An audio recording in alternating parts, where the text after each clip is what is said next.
ცვლილებები იმისათვის, რომ ქვეყანამ არ გადაუხვიოს იმ არჩეულ კურსს, რომელიც არ არის მართლაც ჩვენი ან ჩვენი უფროსი თაობის თუ მომავალი თაობის არჩევანი, ეს იყო ისტორიულად ყოველთვის საქართველოს არჩევანი და საქართველოს სურს, რომ დაუბრუნდეს თავის ადგილს ევროპულ ოჯახს. Როგორ მივდივართ არჩევნებამდე, როგორ შეაფასებთ ამ განვლილ დღეებს და უკვე დარჩენილ 5 დღეს? მადლობა, მოგესალმებით, მოგესალმებით ზუგდიდიდან, სამეგრელო და მივესალმებით თქვენს მაყურებლებს. დიახაც დადგა დრო უკვე, სულ რამდენიმე დღე გვაშორებს, დადგა დრო, როდესაც არა მხოლოდ ჩვენი პოლიტიკური მიზანი უნდა აღსრულდეს და შევასრულოთ და ამიტომ წავიდეთ არჩევნებზე, არამედ მორალური ჩვენი ვალი მოვიხადოთ. დიახაც მორალური ვალდებულებაა ჩვენი ყველასი მივიდეთ არჩევნებზე და ამ ქვეყანას და სახელმწიფოს ისტორიული გამარჯვება მოუტანოთ. დიახაც გამარჯვება მოუტანოთ არა რომელიმე ცალკე აღებულ სუბიექტს, მათ შორის თუნდაც კოალიციად ცვლილებისთვის 4 ნომერს და ძალიან გამიხარდება რაც შეიძლება ბევრი მხარდაჭერი ყავდეს კოალიციად ცვლილებისთვის 4 ნომერს, მაგრამ ეს გამარჯვება ეკუთვნის, რომელიც გარდაუვალია ქართულ სახელმწიფოს. ქართულ სახელმწიფოს ასეთი შანსი, რომ მოჯადოებული წრე გაერღვიოს, არ ქონია უკანასკნელი 32 წლის განმავლობაში. არ ქონია უბრალოდ. პირველად მოგვეცა ამისი შესაძლებლობა ბევრი ფაქტორის გამო და არა მხოლოდ იმიტომ, რომ იქ ხელისუფლება არის უკვე ისეთი როგორიც არის და პრაქტიკულად აღარ წარმოადგენს არანაირად ხალხს, არამედ სოფლიოში მიმდინარე პოლიტიკური პროცესები, ძვრები გეოპოლიტიკური აჩენს ამ უნიკალურ შანსს და ამ შანსს სჭირდება რეალიზება და იმისათვის რომ შანსი იყოს გამოყენებული რა არის საჭირო? ნინო, გადაჭარბების გარეშე ძვირფასო მაყურებლებო, ყველანი უნდა მივიდეთ არჩევნებზე, ყველანი და დიდი სხაობით გამარჯვება არის გარდაუვალი. ჩვენ დავინახეთ რა ხდება მოლდოვაში, ხო? კიდევ ერთხელ დავწმუნდით, თვითონ ხმას აქვს უდიდესი მნიშვნელობა. აქ ჩვენ არ ვიბრძვით მხოლოდ გამარჯვებისთვის. ჩვენ ვიბრძვით დიდი სხვაობით გამარჯვებისთვის. და ეს დილემა, სრულ დილემა, რომლის წინაშეც დააყენა ამ ხელისუფლებამ ქართველი ხალხი, აი მომავალი თუ წარსული, მომავალი თუ აწყო, რომელთა თავიანთი გაგებით აწყო, რომელიც ჩემთვის წარსულია, ხო? ქართული ეს ოცნების ხელისუფლება. ეს არის დილემა, რომელიც დიდი სიმტკიცით, რიცხოვნებით უნდა იქნეს პასუხგაცემული. აქ მე პირადად უამრავ მეგობრებთან ერთად, თანამებრძოლებთან ერთად, ათობით ათას და ასობით ათას კოალიციად ცვლილების 4 ნომრის ამორჩევლთან ერთად არ ვიბრძვით მხოლოდ რაღაცა მათემატიკურად გამარჯვებისთვის, რომ რაღაცა 4%-ით ვაჯობოთ, 3% ნახევით, არა, დიდი სხვაობით გამარჯვებას აქვს უდიდესი მნიშვნელობა. ჩვენ ვერთიანდებით და გავერთიანდით არა მხოლოდ უბრალოდ ოცნება გვაქვს და ამიტომ ერთად. ჩვენ მიზნის გარშემო გავერთიანდით. ჩვენ სურვილი კი არ გვაქვს ვიყოთ ევროკავშირის წევრი, მდიდარი სახელმწიფო რამდენიმე წელიწადში და ყველაზე გვიან 2030 წელს საქართველოს პასპორტთან ერთად საქართველოს მოქალაქეს კონდეს ევროკავშირის პასპორტთან. არა, ჩვენ გადაწყვეტილება მივიღეთ, რომ ასე გვინდა. დიახაც ქართველებმა მივიღეთ საქართველოს მოქალაქეებმა გადაწყვეტილება, რომ გვინდა ვიყოთ მდიდარი სახელმწიფო, გვინდა ვიყოთ ევროკავშირის წევრი სახელმწიფო. განვითარებულ სახელმწიფოთა შორის დიახაც თავის დროზე მოგვიანებით ყველაზე განვითარებული სახელმწიფოც. ეს გადაწყვეტილება მივიღეთ. ამ გადაწყვეტილებას წინ ვერ დაუდგება ვერავინ, ვიღაცა ნიკა, უნდა გკითხო. პლედებით ესეც მინდოდა რომ შევაფასოთ, ნიკა. აუცილებლად უნდა შევაფასოთ ეს კადრები. შეიარაღებულები 3000 და 2500 ლარი რო აქვს, ნინო, ვიღაცა სადღაცა მერიაში საჯარო მოხელეს ხელფასი და ისიც კი ჩვენსავით ფიქრობს და მომავალი ევროპაში აქვს დანახული, მაგრამ ჯანდაბას ფიქრობს იმ მომავლისა, კაცო, ადრე თუ გია ალბათ ოდესღაც იქნება, მაგრამ ეს 2500 ლარი არ დავკარგო, აკლავ და ყველაფერზე მიდის და ყველაფერზე თანხდება ქართულ ოცნებას და უწევს ითამაშოს ცუდი მოქალაქის ასე თქვათ როლი.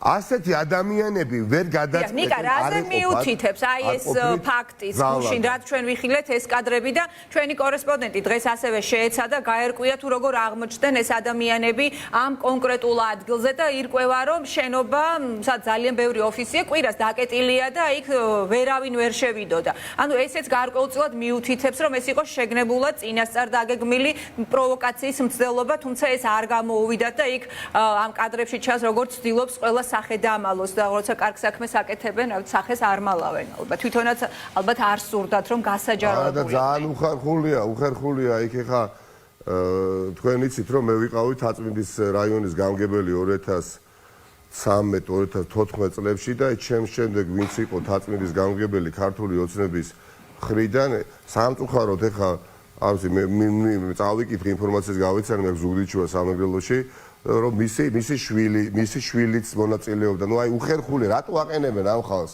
ამ ბიჭებს, ამ გოგოებს ასეთ მდგომარეობაში, აი თბილისელებს, ზუგდიდელებს, ხუთად რატო აყენებენ ხალხო?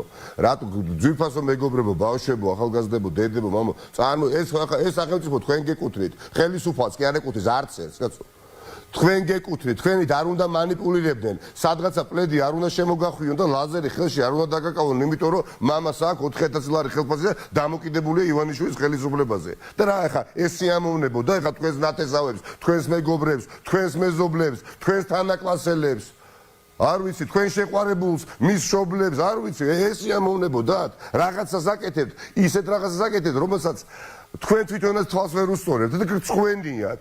და თქვენ რომ ვიყოთ დამოუკიდებლები ამისთვის ვიბრძვით ჩვენს თქვენ რომ დამოუკიდებლები იყოთ თქვენ ხო იქ არ დასხდებოდით თქვენ ხო ამას არ გააკეთებდით თუ გააკეთებდით ეს რწმენა გექნებოდათ და არ დაიფარებდით ამ პლედს ხო თავზე ამიტომ 26 ოქტომბერს ამიტომაც უნდა მივიდეთ არჩევნებზე რომ არავინ არ ჩააყენოს უხერხო მდგომარეობაში არავის აღარ უნდა ქონდეს უფლება ამ ქვეყანაში თავს მოახვიოს საკუთარი ინტერესი ვიწრო თელს მოსახლეობა არ უნდა ჩათვალოს რომ ახლა ესეთქე მოვიდა ხელისუფლებაში სულ უნდა იყოს ვერ ეყოლება ამ ქვეყანას კომუნისტური პარტია 2 მოვიდა და აღარასოდეს არ წავიდა ასეთი მოცემულობა ამ ქვეყანაში ვეღარ განმეორდება იყო ის 70 წელიწადი ახლა ამ 12 წელიწადი ხელისუფლება და უნდა კიდე და ვერ დარჩება ვერა კიდევ გავიმეორებ მეფეც ვერ ეყოლება ამ ქვეყანაში მოვიდა და აღარ წავიდა არა ხალხო არ გვინდა ქართველ ხალხს ქართული ოცნების ამორჩევლებს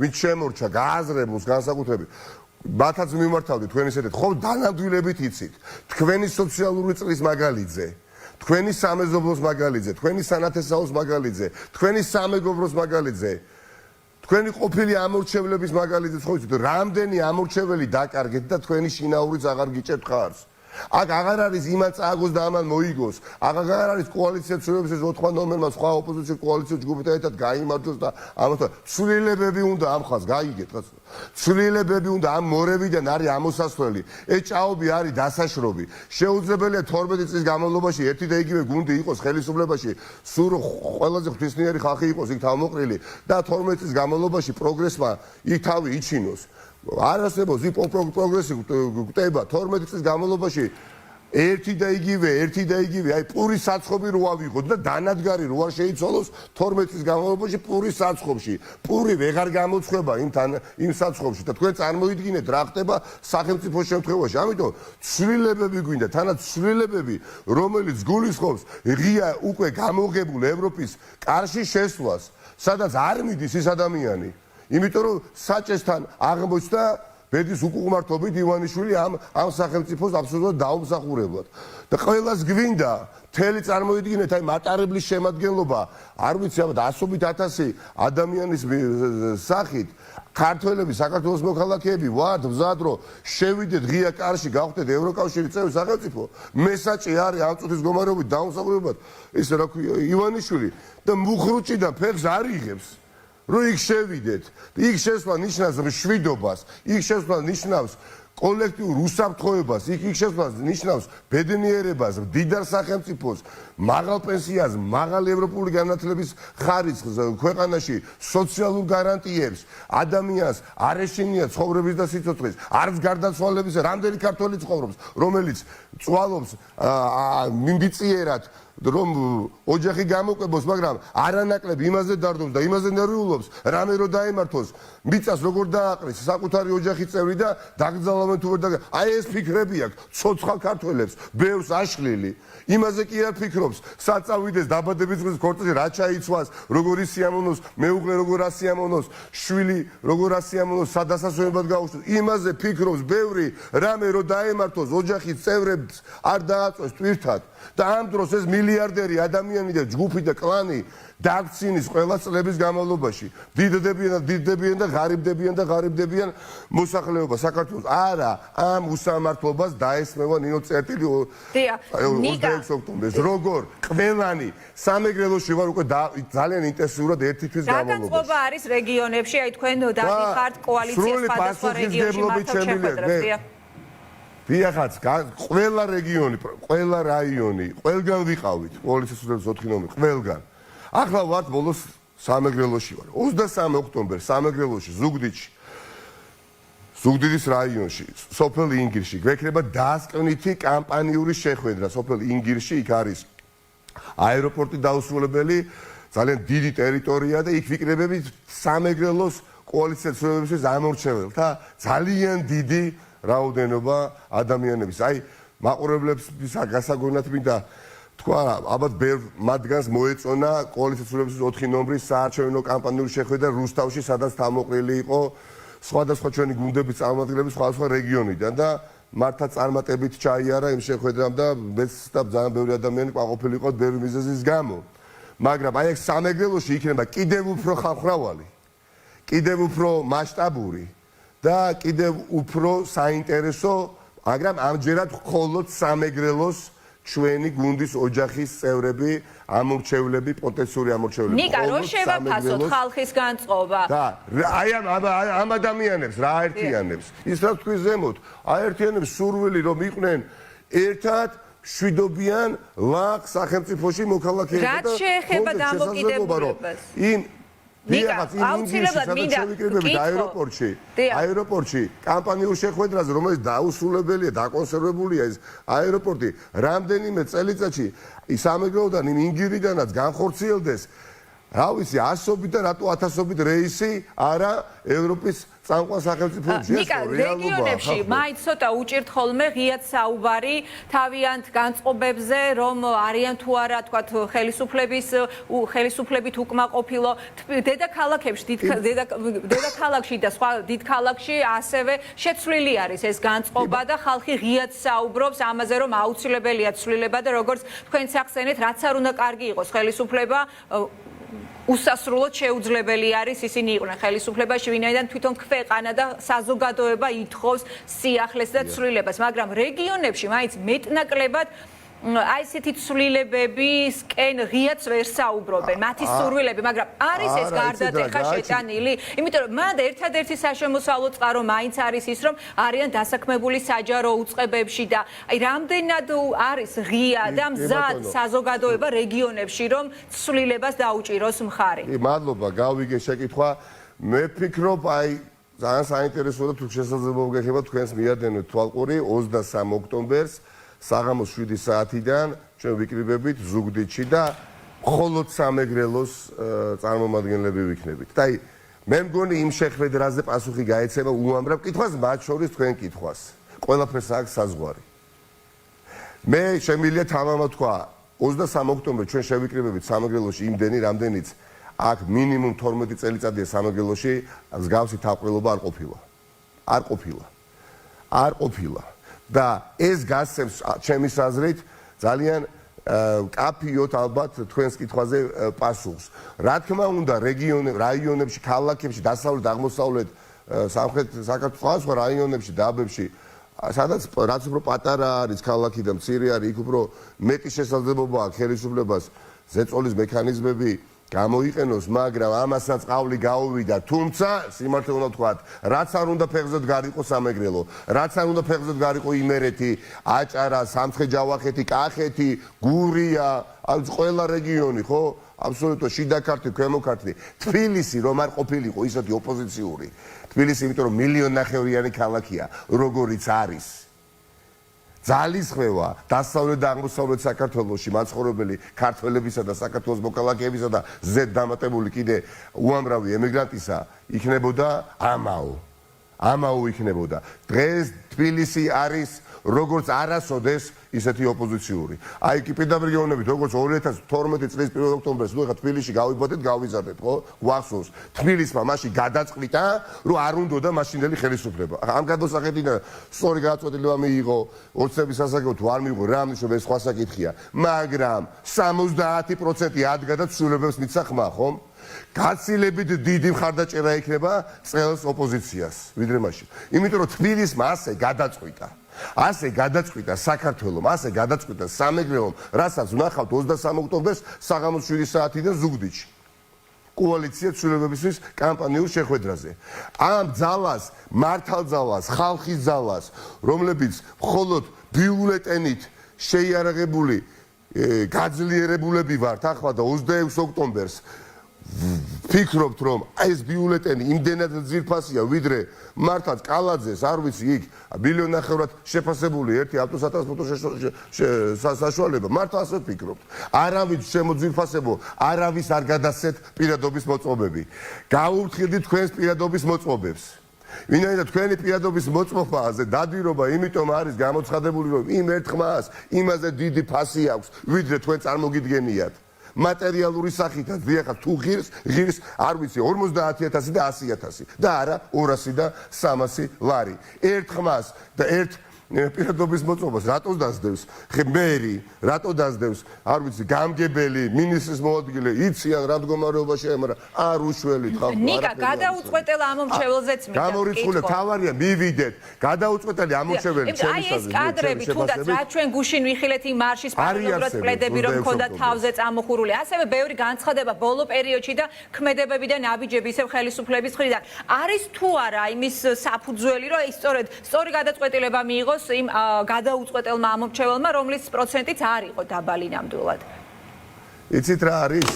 მადლობა ამ შეგვიძლია მე ბევრ კამპანიაში მიმიღია აქტიური მონაწილეობა 2024 წლის საარჩევნო კამპანიის ფარგლებში რამდენი შეხვედრაც მქონია, მაგალითად 2020-2021 წლის ორ კამპანიას თუ დავაჯამოთ ერთად, იმაზე გაცილებით მეტი შეხვედრა მქონდა პირადად მე დარწმუნებული ვარ, გამარჯვება არის გარდაუვალი. ეჭვი არ მეპარებს, დამაჯერებელი გამარჯვება არის გარდაუვალი. არ იარსებებს გადაუწყვეტელი ამორჩეველი. ის რომ კვლევარს არ ეუბნება გამოკითხული ადამიანი დღეს ვისაძლევს ხმას და უარს ამბობს პასუხზე ან მიჭირს პასუხის გაცემას გავს კითხვაზე ასეთი პასუხი აქვს გაცემული ეს არ ნიშნავს რომ ის ადამიანი არ მიდის არჩევნებზე ის ადამიანი არჩევნებზე მიდის მეცაც ვიტყვი ბევრი ისეთი ადამიანი 1/13 ქართულ ოცნებას დღეს რომ გონია რომ მათი ამორჩეველია 1/13 ამორჩეველი ვითომ მისი ამორჩეველი დაუჭერს ხალხს ოპოზიციას კი არა ცვლილებებს დაუჭერს განვითარებას დაუჭერს მომავალს დაუჭერს არა დაპირისპირებას არამედ გაერთიანებას არა შულს არამედ სიყვარულს დაუჭერს ხარ დაიღალა ქვეყანაში შეგვიძლია ვიცხოვროთ ლაღად არ შეიძლება ხელოვნურად ტექტონიკური ძვრები მოქმედებაში მოდიოდეს ხოდო იმიტომ რომ არ ვიცი ღარიბაშვილი ხან პრემიერ-მინისტრი იყოს და სახლში ისდეს სამ წელიწადში ისე მე პრემიერ-მინისტრად დააბრუნონ მე თავდაცვის მინისტრად დააბრუნონ მე არ შეიძლება რომ ამ თამას გამთავებელ დაციმას უყურებდეთ წლების განმავლობაში და განსაკუთრებით ოდესაც ცივილიზაციური არჩევანის გაკეთება გვიწევს მადლობა ღმერთს ამას მოვესწარით ჩვენი თაობები სადაც ნება არის უბრალოდ გამოსახატი ხმა დასაცავი იქნება და ხმას დავიცავთ მაგრამ ხმებს დაიცავს და ხმის დაცვის საუკეთესო მექანიზმი არის ძალიან მაღალი გამოცხადება საარჩევნო უბნებზე 2021 წელს რა არ გააკეთა ქართულმა ოცნებამ რა არ იკადრა ხო 150000 ხმაზე მეტი ვერა იყო მაშინ, როდესაც სპეციფიკა იყო სხვა და ყველა სოფელს თავის მაჟორიტარი ყავდა. წარმოიდგინე, დაახლოებით 650 მაჟორიტარული ოლქი იყო. ხო, წარმოიდგინე, სპეციფიკა ძალიან რთული. 850,000 და პლუს მაშინ არ იყო ნიღაბ ჩამოხსნილი, ეს ხოდა მთავარი. მთელი ამერიკის შეერთებული შტატები და ევროკავშირი ხარც უჭერდა ბიძინა ივანიშვილს. ეს არის სიმართლე. 2021 წელს ამერიკის შეერთებული შტატები და ევროკავშირის ყველა წამყვანი სახელმწიფო ბიძინა ივანიშვილს უჭერდა ხარც 100%-ით. და ქართველთა დიდი ნაწილიც უჭერდა მხარს ბეძირად ივანიშვილს ვიდრე ახლა. მიუხედავად ყველაფრისა 850.000 ყმაზე მეტი ვერ აიღეს. ის 850.000 ხმა რომც აიღოს არაფერში არ დიდი სხვაობით აგებს მაინც. კარგით ხალხო, გარდაუვალი არის გამარჯვება. უბრალოდ ყველანი მოვემზადოთ 26-ისთვის. ყველამ შემოუძახოთ ჩვენს ნათესავებს. დაურეკოთ. თბილისში ცხოვრობთ, ყავს რძალი ზუგდიდში? დაურეკოთ, ვკითხოთ. ხო დაწუნებულია რომ მიდის. მისი მეზობელი მიდის, დაურეკოს, მოიკითხოს, თუ ზუგდიდში არის ჩაწერილი, მაგრამ თბილისში ცხოვრობს 25-ში, აუცილებლად საღამოს ჩამოვიდეს ზუგდიდში და პირიქით თუ ქუთაისში ცხოვრობს, მაგრამ თბილისში არის რეგისტრირებული, დაბრუნდეს თბილისში და პირიქით, აი ეს უნდა ვაკეთოთ. ნიკა, ემიგრანტებზეც უნდა ვისაუბროთ. ემიგრანტებზეც უნდა ვისაუბროთ, ნიკა. ემიგრანტებად, რა თქმა უნდა, წარმოუდგენელი მობილიზება აქვთ, მათ წინა არჩევნებისგან განსხვავებით, დაახლოებით წინა საპარლამენტოზე 15,000-მდე იყო მაშინ დარეგისტრირებული, ვინც მიიღო არჩევნებში მონაწილეობა. ეხლა არის საოცრად გაზრდილი. 26 სექტემბერს, როცა გამოცხადდა უბნები, რომ 60 უნდა ყოფილიყო, მერე კი დაემატა კიდე 7, სულ 65,508 იყო აქტიური ამომრჩეველი ემიგრანტი დარეგისტრირებული. აი ბოლო ორ კვირაში 7 ოქტომბრის ჩათვლით თითქმის 30,000-ით გაიზარდა მათი რიცხვი. წარმოუდგენელი მობილიზება აქვს, თან აქტიურობენ სულ სოციალურ ქსელში, ერთმანეთს ეხმარებიან, ფინანსურად იქნება, დარჩენით იქნება, ტრანსპორტირებით იქნება და ალბათ ესეც იყო მიზეზი, რის გამოც გარკვეული ბარიერების გადალახვა უწევდათ მათ, ვინაიდან თითქმის უმრავლესობა არის ოპოზიციურად განწყობილი ამ ემიგრანტების, მაგრამ ძალიან იაქტიურეს მათი. წარმოუდგენელი მობილიზება და ადეკვატური არის ეს მობილიზება და ამიტომაცაა წარმოუდგენელი, იმიტომ წარმოუდგენელი შანსი გაუჩნდა სახელმწიფოს. მე ვიცნობ, მე ვიცი ხო, უამრავი ადამიანი, მათ შორის ზუგდიდელი, არ დაგიმალოთ რა, აქ ვარ უკვე 2 კვირა და ვემზადებით 23 ოქტომბრის შეხვედრაზე, რომელიც არ იქნება ჩვეულებრივი რიგითი შეხვედრა. ეს იქნება ყველაზე ხამხრავალი შეხვედრა, რომელიც სამეგრელოში ბოლო 12 წლის განმავლობაში არ ჩატარებულა, ხო? მე ვიცნობ ძალიან ბევრ ზუგდიდელს, რომელსაც ბილეთი მატარების ნაყიდი აქვს უკვე 25-26 ოქტომბრისთვის თბილისიდან ჩამოვიდეს. ყველა ბილეთი თბილისი, ზუგდიდი, თბილისი, ქუთაისი, თბილისი, ბათუმი მატარებლის არის უკვე გაყიდული. ყველა მოდის, მათ შორის ემიგრანტების ოჯახის წევრებიც, რომლებიც აქტიურობენ და უგრეკავენ საკუთარ ოჯახის წევრებს. არც თუ ისე ცოტა ემიგრანტი ადგილზე ჩამოვიდა. რა თქმა უნდა, ამდენი დამკვირვებელი, ნინო, ამდენი მოხალისე, ამდენი წარმომადგენელი, ამდენი ახალგაზრდა აი ამ პროცესში არასოდეს არ ყოფილა ჩართული. გუშინ თბილისში ამდენი ადამიანი რო გამოვიდა, როგორც წესი ამდენი ადამიანი ქუჩაში რო გამოდიოდა, როდის გამოდიოდა, ნინო? როდესაც წინადღი დაგვარბებდნენ, ან დილით დაგვარბებდნენ, საღამოს შევიკრიბებოდით, ან უბრალოდ რუსული კანონია წარმოუდგენელ რაღაცა ანტისახელმწიფოები აქც მიიღებდნენ და გაბრაზებულებით ხელზე გამოვიდოდნენ საღამოს, ან მეორე დღეს. ახლა ძალიან შვიდად გაიქიშა? არა, გისმენთ. ახლა ძალიან შვიდად ნიკა, გვესმის შენი ხმა? ისმის. ახლა ძალიან შვიდად ხალხი შეიკრიბა 100,000-ზე მეტი, გაცილებით მეტი და გამოვიდა ყოველგვარი რაღაც ალარმიზაციის გარეშე, ხო? შვიდად, დინჯად, თბილისი იყო იქ მხოლოდ მეც კი არ ვიყავი თბილისში, ზუგდიდში ვიყავი. მეც კი არ ვიყავი, ბევრ ჩემ მეგობართან ერთად ვარ ზუგდიდში ახლა. ხო? თბილისი იყო და ეხა ნუ გავსაუბროთ რა მოხდება. მოხდება ის, რაც უნდა მოხდეს, ისტორიული კანონზომიერება არ დაირღვევა და აღდგება. ამიტომ ყველანი 26 ოქტომბერს არჩევნებზე, მანამდე კი ველოდებით სამეგრელოში ყველა ადამიანს 23 ოქტომბერს ინგილში 7 საათიდან. ძალიან დიდი მადლობა. ნიკა, ერთსაც კითხავთ თქვენს პროგრამასთან დაკავშირებით, უბრალოდ ხალხი რას ითხოვს თქვენგან, როცა ხვდებით და რა არის ის ცვლილებები, რაც შეგიძლიათ თქვენ შესთავაზოთ, ძალიან მოკლედ რომ შევაჯამოთ. არ მესმოდა ნინო ბოდიში გათიშული იყო და რას ითხოვს მოსახლეობა, როცა თქვენ ხვდებათ და რა არის ის ცვლილებები, რასაც თავაზობთ, თქო ძალიან მოკლედ რომ შევაჯამოთ ეს ყველაფერი. ძალიან მოკლედ ვიტყვი, ცვლილებებს ითხოვს ნინო, ცვლილებებს ითხოვს ნორმალური ცხოვრების ხარისხს ითხოვს.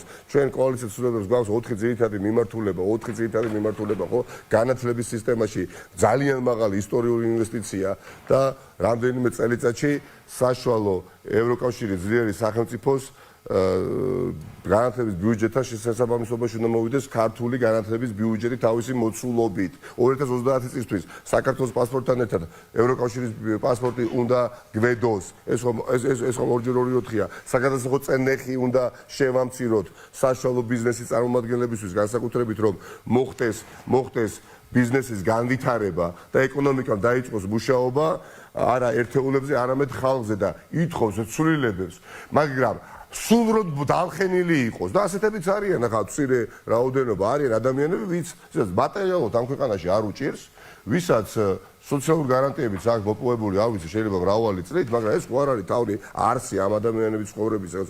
მადლობა. რომ განვითარებულ ევროპულ სახელმწიფოში ამას ითხოვს, ცვლილებებს ითხოვს. მადლობა. დიდი მადლობა და ვისარგებლებ თქვენის ეთერით და ველოდებით სამეგრელოში, ზუგდიდში 23 ოქტომბერს ინგირში 7 საათიდან ძალიან ბევრ ადამიანს. დიდი მადლობა. ძალიან დიდი მადლობა ნიკა მელია კოალიციას წარმატებები და გამარჯვება. ერთ-ერთი ლიდერი გვერდთვებოდა ახლა პირდაპირ ეთერში ზუგდიდიდან ერთიანობა ნაციონალური მოძრაობა კი პროგრამის შემაჯამებელ პრეზენტაციას მართავს, რომელსაც პირდაპირ ეთერში გთავაზობთ.